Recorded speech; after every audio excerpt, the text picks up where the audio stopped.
한국불교종단협의회가 올해 주요 사업 가운데 하나로 진행하고 있는 근대 불교인 선양 사업이 닻을 올리자마자 예상치 못한 갈등으로 난항을 겪고 있습니다. 상반기 인물로 선정된 김상원 독립운동가에 대한 연구자 간 이견 때문인데요. 종단협은 논란이 된 대상을 보류하고 사업을 예정대로 이어간다는 계획입니다. 이은하 기자입니다. 한국불교종단협의회가 추진하고 있는 근대 불교인 선양 사업이 12명의 인물을 선정한 데 이어 지난 4월부터 SNS와 게시물 배포 등으로 본격적인 홍보 작업에 들어갔습니다. 고려 대장경을 비롯해 한국불교 문헌과 인물을 정리하며 민족의식 각성과 광복을 위해 활동했던 한국도서관학의 선구자 박봉석 선생을 첫 번째 인물로 5월에는 수덕사 등을 중심으로 여성 계몽운동과 작품 활동을 펼친 나혜석을 조명합니다.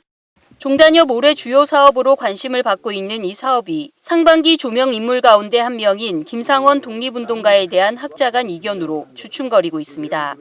박봉석이라고 하시는 분을 도서관의 선구자로서 한번 조명을 했고, 또 지금 이제 여성 분야에서 나혜석 선생님을 지금 이번 달에 준비를 하고 있습니다. 이런 과정에서 문제가 제기된 그 김상은 그 독립운동가에 관련해 가지고 여러 조금 논란의 소지가 있어서 김상은 독립가는 다음으로 좀 보류하는 것으로. 제주에서 활동한 김상원 독립운동가를 중점적으로 연구하고 있는 근대 불교인 선양 사업의 한 연구위원이 불분명한 근거와 연구로 제주 불교 항일 역사를 왜곡하고 있다며 대상자와 연구자 배제 요청이 접수된 겁니다. 김상원 대상자의 업적을 부정하는 건 아니고요. 이분이 항일운동을 하셔서 서운을 받으신 분입니다. 충분히 이분은 존경하는데요. 법정사 항일운동이나 제주 불교계에서 활동한 흔적이나 발전에 기여한 게 전혀 기록이 없습니다.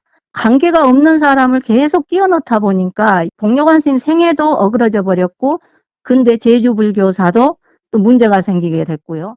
복려관 스님을 중심으로 제주 불교와 제주 항일운동 역사를 연구해온 해달 스님은 해당 연구위원회 주장에 근거가 결여돼 있다며 연구위원으로 도덕성에 문제가 있다는 입장입니다.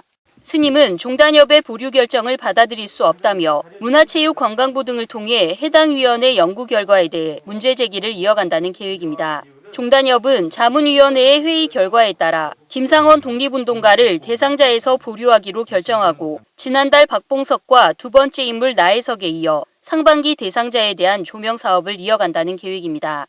BTN 뉴스 이은하입니다.